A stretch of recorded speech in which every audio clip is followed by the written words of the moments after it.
నమస్తే. ప్రస్తుతం మనతో పాటు మాజీ మంత్రి, ఉద్యమ నాయకుడు, బీఆర్ఎస్ పార్టీ సీనియర్ నాయకులు శ్రీనివాస్ గౌడ్ ఉన్నారు. మాట్లాడదాం. శ్రీనివాస్ గౌడ్ గారు, నిన్న ముఖ్యమంత్రి మాట్లాడుతున్న సందర్భంలో కొన్ని స్టేట్మెంట్ చేశారు. మీ ప్రభుత్వం మీద ఆరోపణలు చేశారు. గతంలో మీ ప్రభుత్వ హయాంలో ఉద్యోగులకు జీతాలు కరెక్ట్ టైంకి ఇవ్వలేదు, ఇట్లాంటి స్టేట్మెంట్ చేశారు. దానికంటే ముందు మీ ఒక దగ్గర ఒక ఆర్ఎస్ ప్రవీణ్ కుమార్కి సంబంధించిన భద్రతా విషయంలో చర్చ జరుగుతూ ఉంది. ఆయనను విత్డ్రా చేస్తారు, ఓరల్గా చెప్పేసి ఆల్రెడీ సెక్యూరిటీకి వచ్చేయమని చెప్పేసి, బుల్లెట్ ప్రూఫ్ వాహనం వద్దు, సెక్యూరిటీ వద్దు అనేటువంటిది పెద్ద ఎత్తున రాష్ట్ర వ్యాప్తంగా చర్చ జరుగుతోంది. ఇప్పుడు ఇది ఎట్లుందంటే, ఒక భద్రత అనేది ఇంటెలిజెన్స్ నివేదిక ఆధారంగా, నిఘా సంస్థల ఆధారంగా ఒక ఆఫీసర్కు భద్రత ఇస్తారు. రిటైర్డ్ అయిన తర్వాత కూడా ఆయన వాలంటీర్ రిటైర్ అయిన తర్వాత కూడా ఇప్పటివరకు భద్రత కొనసాగిందంటే, బుల్లెట్ ప్రూఫ్ కార్ ఇచ్చిందంటే ఒట్టిగా ఇచ్చింది కాదు.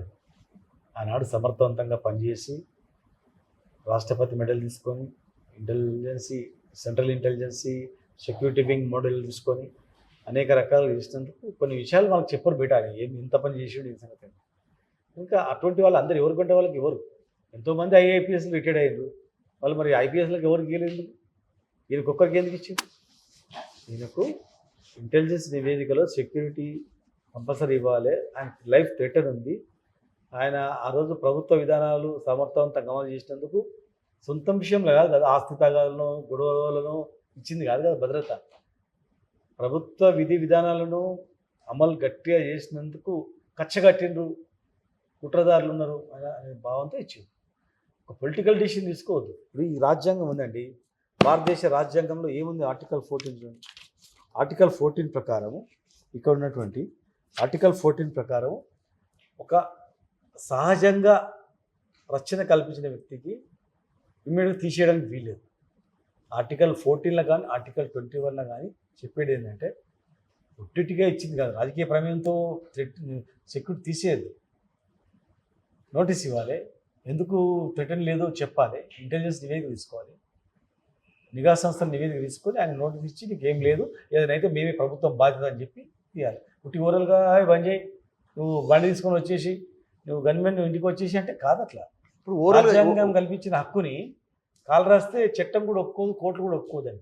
శ్రీనివాస్ గౌడ్ గారు, ఓవరాల్గా చెప్పేసి ఆల్రెడీ సెక్యూరిటీకి అంటే బుల్లెట్ ప్రూఫ్ వాహనం అవసరం లేదు, సెక్యూరిటీ ఈయనకు అవసరం లేదు అనేటువంటిది ఆయన కూడా కాస్త ఆందోళనలో ఉన్నారు. ఆర్ఎస్ ప్రవీణ్ కుమార్ చట్టపరంగా ముందుకు పోతా అంటారు. మాతోనే మాట్లాడారు ఆర్టీవీతో. ఆయన మాట్లాడుతున్న సందర్భంలోనే నా హత్యకు కుట్ర జరుగుతుంది, సెక్యూరిటీ తీసేస్తే నన్ను చంపే ప్రయత్నం అంటే నాకు చావును రేవంత్ రెడ్డి కోరుకుంటున్నటువంటి ఇదే వర్డ్ ఆయన మాట్లాడాడు.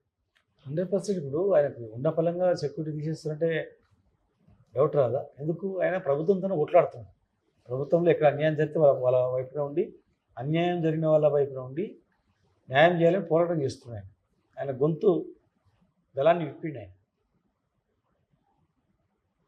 కష్టపడి పనిచేస్తే నాకు ఇచ్చేది ఇదా అంటే నన్నే చంపాలని చూస్తారా? ఒక ఐపీఎస్ ఆఫీసర్కు చాలా సంవత్సరాలు గురుకులాల బాధ్యత కూడా ఇచ్చింది. అంటే ఆయన వల్ల, ఆయన యొక్క విధి విధానం వల్ల చిన్నప్పటి నుంచి కష్టపడి చదువుకుంటే ఎన్ని కష్టాలు ఉంటాయో ఆ కష్టాలు లేకుండా భావితరానికి ఉండాలని చెప్పి వేల మంది విద్యార్థులను తీర్చిదిద్దిండు ఆయన. హాస్టల్స్ ఇట్లుండాలని ఇతర రాష్ట్రాలు చూసిపోయారు. ఎస్సీ గురుకులాలు ఉంటే బీసీ గురుకులాలు కూడా ఇట్లుండాలని మా ముఖ్యమంత్రి కేసీఆర్ గారు ఆ రోజు చెప్పారు. ఏవో ప్రవీణ్ కుమార్ గారు ఎంత మంచి చేసిండు, బీసీ గురుకులాలు కూడా చూడయ్యా, అవి కూడా చూడండి. ఎస్సీ హాస్టల్లో, బీసీ హాస్టల్లో ఓన్లీ ఎస్సీ ఎస్టీలు బీసీలు చదువుకోరు, ఓసీలు కూడా ఉంటుంది. దానిలో చాలామంది 25% అందరికి రిజర్వేషన్ ఉంటుంది. అట్లా పేదరికం ఎక్కువ ఉంటుంది కనుక వాళ్ళు ఉంటారు ఎక్కువ. మరి ఆనాడు చదువులలో ఏ బాధ్యత తప్పు చెప్పినా ఆయన ఏం చేసి చెప్పు తప్పు చేసిందా? 20 ఏళ్లలో పోలీస్ ఆఫీసర్గా మొత్తం 70% కాంగ్రెస్ ప్రభుత్వంలోనే పనిచేసింది. వాళ్ళ విధి విధానాలే అవలంబించింది. దానివల్లనే వాళ్ళ ప్రభుత్వం చేసిన విధానాలు అవలంబించినందుకు ఆయనకు లైఫ్ థ్రెటన్ వచ్చింది. ఆ ప్రభుత్వంలో ఉన్నటువంటి ఉన్నతాధికారులు ఆ రోజు చెప్పారు, నీకు ఎప్పటికి లైఫ్ లాంగ్ సెక్యూరిటీ ఇవ్వాలని చెప్పి. ఇప్పుడు పెంచాలి ఇంకా, ఎందుకంటే ప్రజాస్వామ్యంలో ప్రజాసేవ చేయడానికి వచ్చింది బయటికి. ప్రజల దగ్గర ఈజీ యాక్సెసిబిలిటీ ఉంది. ప్లస్ ఆయన ఎన్నుకున్నటువంటి సిర్పూర్ కాగజ్ నగర్ చాలా ఇండియాలోనే హయ్యెస్ట్ మావోయిస్టులు ఉన్నటువంటి కదలిక ఉన్నటువంటి ప్రాంతం అది. మరి ఆ ప్రాంతానికి పోతున్నప్పుడు, ఆ ప్రాంతంలో ప్రజాక్షేత్రంలో పోయినప్పుడు ఆయనకి ఇంకా కొద్దిగా ఎక్కువ సెక్యూరిటీ పెంచాలి, ఎక్కువ కొత్త వెహికల్ ఇవ్వాలి. మా హయాంలో తెచ్చినటువంటి బుల్లెట్ ప్రూఫ్ వెహికల్స్ కొత్తది ఒకటి ఇటువంటి అధికారికి ఇవ్వాలా. జనరల్గా ఎక్కడే కానీ ఒక చిన్న గ్రామం నుంచి, ఒక చిన్న ఇంట్లో నుంచి, పేదరికం నుంచి, హాస్టల్లో ఉండి చదివి ఒక డీజీపీ అయ్యేటోడు అది వదులుకొని హాస్టల్స్కి పోయి విద్యార్థులు బాగు చేసి, లేదు ప్రజాక్షేత్రంలో ఉంటే ఇంకా ఎక్కువ చేయొచ్చు అని చెప్పి ప్రజా జీవితాన్ని నమ్ముకొని రాజకీయంలో వచ్చి ఇలా ఆయన పనిచేస్తుంటే అసలు గొంతు నొక్కేస్తామంటే ఏమన్నా ఉందో చెప్పండి. మీరేమో సెక్యూరిటీ పెంచాలి ఆయనకున్న సిచ్యువేషన్లో భద్రత ఇంకా అడిషనల్ ఇవ్వాలని మీరు అంటున్నారు. ఓవరాల్‌గానేమో ప్రభుత్వం అవసరం లేదు, వెహికల్ రిటర్న్ వచ్చేసింది, సెక్యూరిటీ రిటర్న్ వచ్చేయరు అంటుంది. ఓవరాల్‌గా చెప్పిరని చెప్తా ఉన్నారు. ఎందుకు ఇంత సెక్యూరిటీ పెంచాల్సిన సందర్భంలో ఉంది అంటూ మీరు అంటుంటే ఎందుకు విత్‌డ్రా చేద్దాం అనుకుంటారు? రీజన్ ఏంది? సడెన్‌గా ఆర్ఎస్ ప్రవీణ్ కుమార్ మీద ప్రభుత్వం ఎందుకు ఇటు ఈ మధ్యలో ఏంటంటే ఇప్పుడు భూములు పొంగులేటి గారి క్రషర్స్, పొంగులేటి గారి భూముల విషయంలో చాలా స్పందించడం జరిగింది. ఇంకా అనేక సంఘటనలు ఎక్కడ ఎక్కడ జరిగినా కూడా ఇమ్మీడియట్గా వెళ్ళిండు. అక్కడ ఒక బాలిక మీద అచ్చంపేట నార్కన్లో ఒక సంఘటన జరిగినప్పుడు అక్కడ స్పందించడం జరిగింది, అత్యాచారం జరిగిన సందర్భంలో. ఇంకా అనేక ఒకటేని కాదు, ఇక్కడ పీడిత వర్గాలకు అన్యాయం జరిగితే అక్కడ పోతున్నాడు, డైరెక్ట్గా మాట్లాడుతున్నాడు కనుక, అది ఆధారాలతో సహా మాట్లాడుతున్నాడు కనుక, ఈయన చదువుకున్నాడు, తన తెలివి ఉంది, ప్లస్ ఈయన ఆధారాలతో మాట్లాడుతున్నాడు. ఈయన మాట్లాడితే జనం నమ్ముతారు కూడా. ఇంకా ఈయన గొంతు నొక్కేస్తే, సెక్యూరిటీ తీసేస్తే ఇక ఈయన వల్ల నష్టపోయిన వాళ్ళు ఆయన అటాక్ చేయడానికి ప్రయత్నం చేస్తారు. మీరు నిజంగా అటాక్ చేస్తారు అనుకో, పోతే పోని మాకు మేలు అవుతుంది కదా అని అట్లా సక్సెస్ అవ్వనన్నట్టు. అంతే కదా. మరి సెక్యూరిటీ చేయడం అంటే ఇప్పుడు సెక్యూరిటీ చేయడం బతకడానికి, ఎందుకు ఆయన సొంతం గురించి ఇచ్చింది సెక్యూరిటీ కాదు. ఆయన ఇంటి అన్నదమ్ముల పంచాయతీ లేదా పాలెల పంచాయతీ వాళ్ళు ఇచ్చిన సెక్యూరిటీ కాదు. రాష్ట్రం గురించి, రాష్ట్ర ప్రయోజనాల గురించి ప్రభుత్వ విధానాలు విధి విధానాలు అవలంబించినందుకు ఆయనకు థ్రెట్ అని నచ్చింది. మీరు పొంగులేటి అంటారు, భూములు అంటారు, కొన్ని ఇష్యూస్ అంటారు, ఇవే కాదు ఆయన అసలు ఆర్ఎస్ ప్రవీణ్ కుమార్ క్లెయిమ్ చేస్తూ ఉంది ఏంటంటే డైరెక్ట్గా ముఖ్యమంత్రి నిర్ణయం తీసుకుంటూ నా చావును ముఖ్యమంత్రి కోరుకుంటూ నేను ముఖ్యమంత్రిని క్వశ్చన్ చేస్తున్నా, అవినీతిని క్వశ్చన్ చేస్తున్నా. అసలు ఒక హోంగార్డ్ కూడా ఈరోజు మనస్ఫూర్తిగా రేవంత్ రెడ్డికి సెల్యూట్ చేయడానికి ఇష్టంగా లేరు. ఏదో నామకవాస పెట్టాలి కాబట్టి భయంతో పెడుతురు. పరిస్థితి అది ఉంది, ఆయనకు తెలుసు గ్రౌండ్లో. నేను ఇంకా క్వశ్చన్ చేస్తున్నా, పోలీస్ డిపార్ట్మెంట్లో ఇన్ఫర్మేషన్ అంతా నాకు వస్తుంది. ఇక్కడ హోమ్ మినిస్టర్ కూడా ఆయనే కదా, ముఖ్యమంత్రితో పాటు. ఇది కక్ష కట్టింది అనేటువంటిది 100%. ఇప్పుడు ఎవరికి వాళ్ళకి తెలుస్తుంది కదా, ఆయనకు తెలుస్తుంది, ఆయన ఏమేం చేసింది తెలుస్తుంది, థ్రెట్ని ఎవరుందని ఆయన తెలుస్తుంది. ఎందుకు తీసేస్తారు ప్రజలందరికీ తెలుసు. ఆర్ఎస్ ప్రవీణ్ కుమార్ గారికి ఎందుకు తీసేస్తారంటే జనం చూస్తున్నారు కదా, రోజు చూస్తున్నారు కదా, ఆయన గొంతు నెక్కేయడానికి చూస్తున్నారు అంతే. లేదు ఆయన చంపాలని ప్రయత్నం చేస్తుంటారు. ఇలాంటి వ్యక్తి ఉండొద్దు, క్వశ్చన్ చేసే వ్యక్తి ఉండదు. ఈ మధ్య రేవంత్ రెడ్డి ఆర్ఎస్ ప్రవీణ్ కుమార్ గురించి పదే పదే కొంచెం రెస్పాండ్ అవుతుండు, ప్రస్తావిస్తుండు సభలో. అది పబ్లిక్ మీటింగ్ కావచ్చు, ఇంకేదైనా సమావేశం కావచ్చు, చిట్ చాట్లో కూడా కావచ్చు. గడిలలో బానిస ఆర్ఎస్ ప్రవీణ్ కుమార్ అని మొన్నటిదాకా, ఇప్పుడేమో రీసెంట్గా రిటైర్ అయిన తహసీల్దార్ అని, ఇప్పుడేమో గుండు వేపించుకున్న తర్వాత మెదడు పనిచేస్తలేదు ఆర్ఎస్. ఒకటి బ్రదర్, రాజకీయంగా మాట్లాడడానికి ఒకవేళ మాట్లాడచ్చు, సరే మాట్లాడు, ప్రజలు చూస్తుంటారు కదా, ఎవరిని ఎట్లా మాట్లాడితే దాన్ని రిసీవ్ చేసుకుంటారా, చూస్తారు కదా. అంటే నేను ఇలా మాట్లాడడం వేరు, ఇలా ఇంకా ఒక స్టెప్ తీసి ఈయన ఉండనే వద్దు అనేది. నేనేదంట మాటల వరకు మీరు రాజకీయంగా విమర్శలు ఉండొచ్చు, వాళ్ళని క్వశ్చన్ చేస్తే ఘాటుగా రిప్లై ఇవ్వచ్చు, కానీ ఈ సెక్యూరిటీ వరకు వచ్చింది విత్డ్రా చేసుకునే అంటే మొన్నటిదాకా మాటలు, ఇప్పుడు చర్యల అంతే కదా. ఇక ఈయన ఇంటెలిజెంట్ బాబు, ఇంకా ఈయన సంగతి చూద్దామనే టైప్లో అనిపిస్తుంది, ఎవరికైనా అర్థమవుతుంది. రేపు సెక్యూరిటీ తీసినాక చిన్న అటాక్ అయింది అనుకో, ఇది కావాలని కోరుకున్న ప్రభుత్వం వస్తుంది. దానికి ముఖ్యమంత్రి బాధ్యత అవుతాడు, ఇంటెలిజెన్స్ చీఫ్ బాధ్యుడు అవుతాడు, డీజీపీ బాధ్యుడు అవుతాడు, హోమ్ మినిస్టర్ వారే కనుక వారే బాధ్యులు అవుతాడు. లీగల్గా చంపేస్తే మొత్తం బంద్ అయిపోతుంటే కాదు కదా. ఒక వ్యక్తిని చావడానికి మనం ప్రేరేపిస్తే మొత్తం ప్రజాస్వామ్యం ఎవరు అనుకోవద్దు. ఇప్పుడు వేల మంది ఆర్ఎస్ ప్రవీణ్ కుమార్ పుట్టుకొస్తారు. ఆయన తయారు చేసిన చాలా మంది ఉన్నారు. రాజ్యాంగం ప్రకారం ముందుకు పోతామంటారు, ఆర్టికల్ 21 ప్రకారంగా తీసేయడానికి అవకాశం లేదని మీరు చెప్తా ఉన్నారు. సో ఎట్లా ఫర్దర్గా ఏం చెప్పి లీగల్గా రాజ్యాంగానికి విరుద్ధంగా, రాజ్యాంగానికి వ్యతిరేకంగా, రాజకీయ ప్రమేయంతో ఆర్టికల్ 14కి వ్యతిరేకంగా రాజ్యాంగబద్ధంగా ఇచ్చినటువంటి రక్షణను, ప్రభుత్వ నివేదిక ప్రకారం ఇచ్చిన రక్షణను, రక్షణ సంబంధించినటువంటి భద్రతా వలయాలు, భద్రతా సంస్థలు ఇచ్చినటువంటి నివేదికల ఆధారంగా ఇచ్చినటువంటి భద్రతను ఓవరాల్గా ఎలాంటి నోటీస్ లేకుండా కావాలని నా గొంతు నొక్కాలని చూస్తున్నారు అని చెప్పి పోతాం. మాకు కోర్టుల మీద నమ్మకం ఉంది, ఈ రాజ్యాంగం మీద మాకు నమ్మకం ఉంది, కోర్టుల మీద నమ్మకం ఉంది, ఖచ్చితంగా న్యాయంగా మీరు రాజ్యాంగం ప్రకారం ముందు పోతామంటారు. రాహుల్ గాంధీ కూడా రాజ్యాంగం పట్టుకుని ఎదుగుతున్నారు దేశవ్యాప్తంగా. ఇప్పుడు రాహుల్ గాంధీ గారి రాజ్యాంగ ప్రకారం ఇక్కడ వచ్చి ఎన్నో హామీలు ఇచ్చింది. 6 నెలల్లో 2 లక్షల ఉద్యోగాలు ఇస్తారని చెప్పినారు. ఇంకో ఆయన వచ్చి బీసీ డిక్లరేషన్ చేస్తా అని చెప్పినారు. బీసీలకు 42% రిజర్వేషన్ ఇస్తున్నారు. మంత్రి పదవులలో 42% మంత్రి పదవులు ఇస్తున్నారు. కార్పొరేషన్ చైర్మన్లలో మొత్తం ఎస్సీ ఎస్టీ బీసీలకు అంతా కూడా బీసీలకు 42 ఇస్తాం, ఎస్సీ ఎస్టీలకు జనాభా ప్రతి వాళ్ళకి అంత ఇస్తామన్నారు. రాజ్యాంగం ప్రకారం ప్రమాణం చేసి ఎన్నో హామీలు ఇచ్చారు. రాజ్యాంగం ప్రకారమే మా ఎన్నికల మేనిఫెస్టో అని చెప్పారు. ఏముంది మరి ఇప్పుడు ఏమైనా ఉందా? అమలవుతుందా?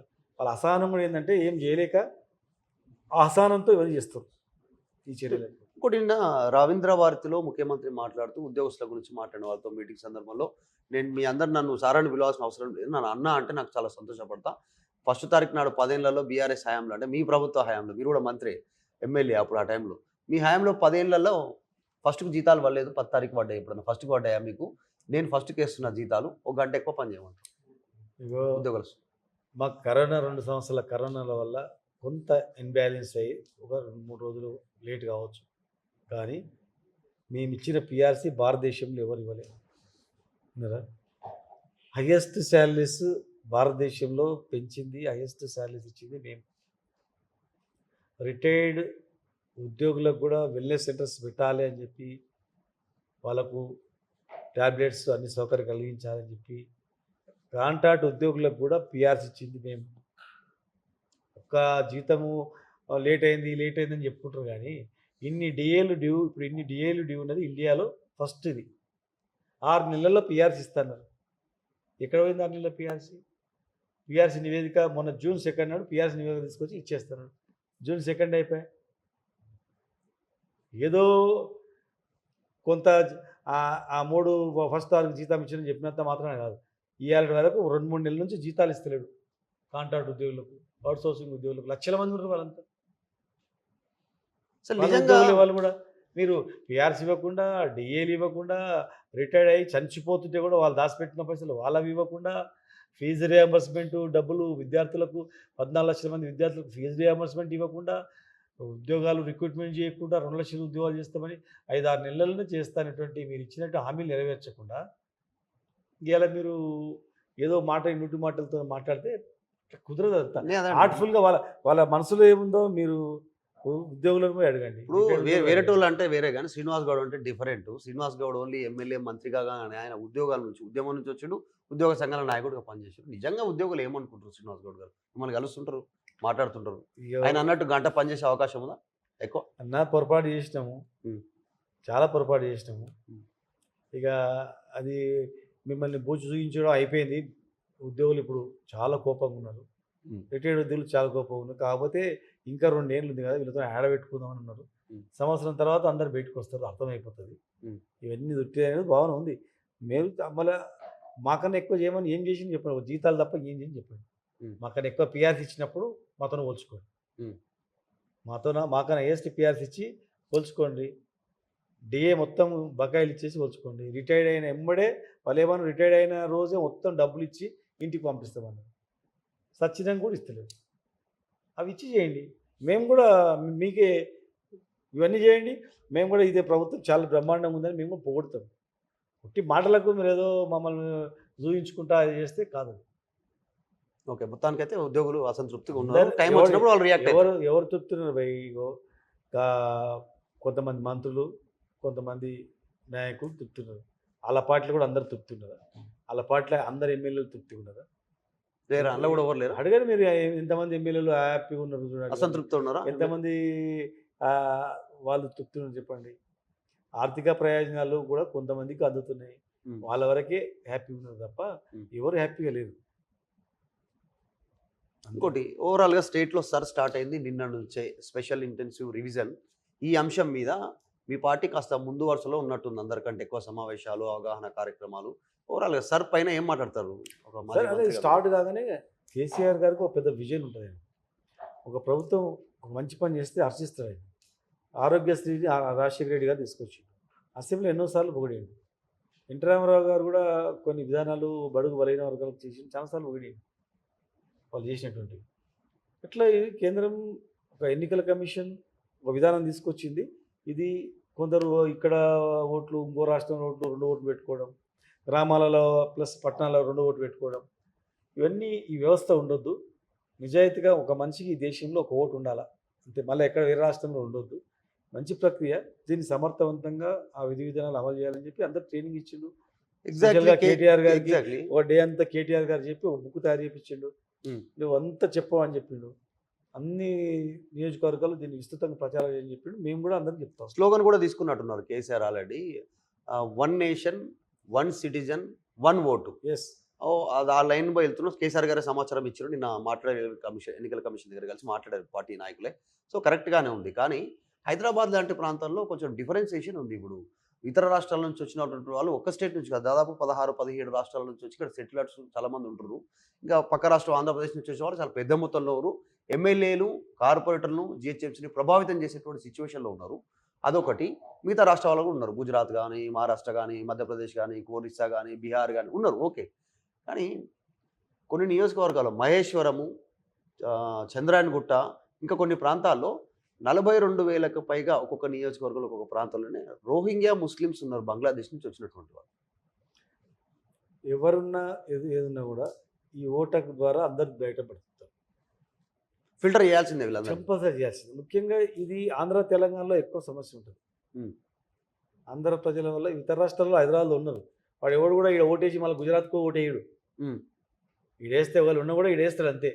ఆడ ఏదో ఉండాలి భయ్, ఏదో నా అవసరాలకు నేను ఆడ పుట్టినా కదా అంటే పెట్టుకుంటారు షోక్. కానీ ఓటకు పోయి గుజరాత్లోనో లేకపోతే బొంబాయిలోనో పోయి ఓటు వేయడు. ఈడ ఆంధ్రాకు తెలంగాణకి ఉంది ప్రాబ్లం అంతా. తెలంగాణ ఒక్కడు కూడా పోయి ఆడ ఓటు వేయడు. ఆంధ్రలో ఈడ సెటిల్ అయిన వాళ్ళే వాళ్ళతోనే ప్రాబ్లం. వాళ్ళు అక్కడేస్తారు, ఇక్కడేస్తారు. ఉదయం ఇక్కడేసి సాయంత్రం పోయి ఆడేస్తారు. లేదు ఇలా ఇక్కడ ఉంటే పోలింగ్ 4 రోజుల తర్వాత ఉంటే మన ఆడపోయి పోలింగ్ చేస్తారు. ఈ డూప్లికేషన్ వల్ల నిజమైనటువంటి రాజకీయ వ్యవస్థ అనేది ఉండదు. రాజ్యాంగ ప్రకారం ఏంటంటే ఓటాకు ఎందుకు కలిగించిందంటే అందరూ ఓటాకు ఉపయోగించుకోవాలి. అందరు ఓటాకు ఉపయోగించుకున్నప్పుడు మెజార్టీ అందరు 99%, 100% ఓటాకు ఎక్కడైతే ఉపయోగించుకుంటారో అక్కడ ఉన్నటువంటి ప్రజాప్రతినిధి కానీ వాడు నిజంగా సమర్థవంతంగా మెజార్టీ పబ్లిక్ ఎన్నుకున్న వ్యక్తిగా పరిగణిస్తారు. ఎగ్జాక్ట్ ఉన్నందుకు ఏమైతే అంటే వాడు ఉంటాడు అట్లా. మీరు అన్నట్టు ఎగ్జాక్ట్ రాజ్యాంగం చెప్తుంది అదే. ఇప్పుడు కేసీఆర్ స్లోగన్ అదే, one nation, one citizen, one vote. కరెక్టే. మరి నిజంగానే ఇక్కడ ఉన్నప్పుడు మొన్న అసెంబ్లీ ఎలక్షన్ జరిగినాయి తెలంగాణలో. టక్కుమని ఇక్కడ ఓటు వేసిరు. ఎంపీ, అసెంబ్లీ ఆంధ్రప్రదేశ్లో ఒకసారి వస్తే ఇక్కడ నుంచి పోయి ఈడ ఎంపీకి వేయలేదు. ఎంపీ ఓట్లలో అలా ఓటు శాతం తగ్గిపోయింది ఇక్కడ సెటిలర్స్ది. కానీ అక్కడ ఆంధ్రప్రదేశ్లో ఎమ్మెల్యేకి వేసిరు, ఎంపీకి వేసిరు ఆంధ్ర పోయి. సో అట్లాంటి పరిస్థితి. మరి ఇప్పుడు ఫిల్టర్ చేస్తే మీకు నష్టమా? అంటే వాళ్ళ ఓటు ఇక్కడే ఉంటే మీకు నష్టమా, వాళ్ళకి లాభమా? మేము వ్యక్తుల వల్ల నష్టమే కదా. ఆంధ్ర వాళ్ళు మాకేయరా? చాలా మంది చేస్తారు. జిహెచ్ఎంసీ అంతా మీదే, గెలిచినంత మీ సైడే ఉన్నారు. అట్లని కాదు. ప్రజాస్వామ్యంలో అది మంచి పద్ధతి కాదు. చోర్ ఓట్కి చోర్ అనేది ఓట్లన్నీ 2 దగ్గర పోయడము, ఇట్లా డూప్లికేషన్ చేయడం అనేది మంచిది కాదు. మేము నేషనల్ దృష్టి పెట్టుకొని మా కేసీఆర్ గారు ఒక మనిషికి ఒకటే ఓటు హక్కు ఉండాలా. రాజ్యాంగ ప్రకారము బాబాసాహెబ్ అంబేద్కర్ కల్పించింది అది. వెనకటి రోజుల్లో బ్రిటిష్ కాలంలో చాలామంది కూడా పన్ను కట్టడానికి ఓటు హక్కు ఉండాలని ప్రతిపాదన కూడా ఉండే. కాదు, 18 సంవత్సరాలు మన నిండినటువంటి ప్రతి వ్యక్తికి ఓటు హక్కు కలిగించాలనేటువంటి విధానం ప్రవేశపెట్టింది. ఇంకా దాని ప్రకారము ఓటు హక్కు ఉపయోగించుకోవాలి, నిజమైనటువంటి రాజకీయ వ్యవస్థ ఉండాలనేది రాజ్యాంగంలో చెప్పింది. నువ్వు డూప్లికేషన్ వల్ల, దొంగ ఓట్ల వల్ల ప్రజాస్వామ్యాన్ని కూనేస్తుంది. కనుక ఒకటే ఓటు ఉండాలనేది మాకు నష్టము లాభం గురించి ఆలోచన చేసేది. నేను కూడా 100% అది వ్యక్తిగతంగా జర్నలిస్ట్గా నేను కూడా అదే కోరుకుంటున్నాను. ఒకరికి ఒకటే ఓటు ఉండాలి. 100% డబల్ ఉండొద్దు, ట్రిపుల్ ఉండొద్దు. అట్లా ఉన్నాయి అవన్నీ కట్ కావాలి. ఏదో ఒక్క చోటనే ఉండాలి. దాంట్లో ఏం డౌట్ లేదు. కాబట్టి అని సోషల్ మీడియాలో చర్చ జరుగుతుంది. బీఆర్ఎస్ మొన్న జిహెచ్ఎంసీ సరౌండింగ్లో దాదాపు ఉన్న ఎమ్మెల్యేలంతా మీరే గెలిచారు. హైదరాబాద్ సరౌండింగ్ ఈ చుట్టుపక్కలంతా. పవన్ కళ్యాణ్ వస్తుండు, టీడీపీ వస్తుంది. సో ఫ్యూచర్లో భయపడుతుంది బీఆర్ఎస్. అందులో భాగంగానే సడన్గా యూటర్న్ తీసుకుంది. ఎక్కడో ఒక చోటు ఉండాలి వీళ్ళకంటే. ఆంధ్ర వాళ్ళు ఎట్లాగో ఆంధ్రాలోనే కావాలని కోరుకుంటారు. వాళ్ళు ఇక్కడ ఎట్లా వదులుకుంటారు. ఫ్యూచర్ మా ప్రాంతం అదే కాబట్టి అక్కడనే కోరుకుంటారు. ఇది మీకు ప్లస్ అవుతుంది. పవన్కి, టీడీపీకి దెబ్బ అవుతుంది రేపన్నాడు. అది అసలు అందులో భాగంగా సడన్గా బీఆర్ఎస్కి తెరపైకి తెస్తుంది. అంటే పవన్ కళ్యాణ్ కొత్తగా వస్తుందా? ఎప్పటి నుంచో ఉన్నాడు ఆయన. ఏ ఎలక్షన్లో పోటీ చేయలేదు చెప్పండి? ఏ ఎలక్షన్లో పోటీ చేయలేదు? అప్పటి నుంచి ఆయన ఉన్నాడు, అందరు ఉన్నారు. ప్రజలు అంత పిచ్చోళ్ళు కాదు కదా. ఈ రాష్ట్రంలో మా ఆస్తులకు రక్షణ ఎవరు, మాకు భద్రత ఎవరు, మమ్మల్ని సమానత్వంగా చూస్తుండాలేదని ఆంధ్రప్రదేశ్ ప్రజలు ఆలోచన చేస్తారు.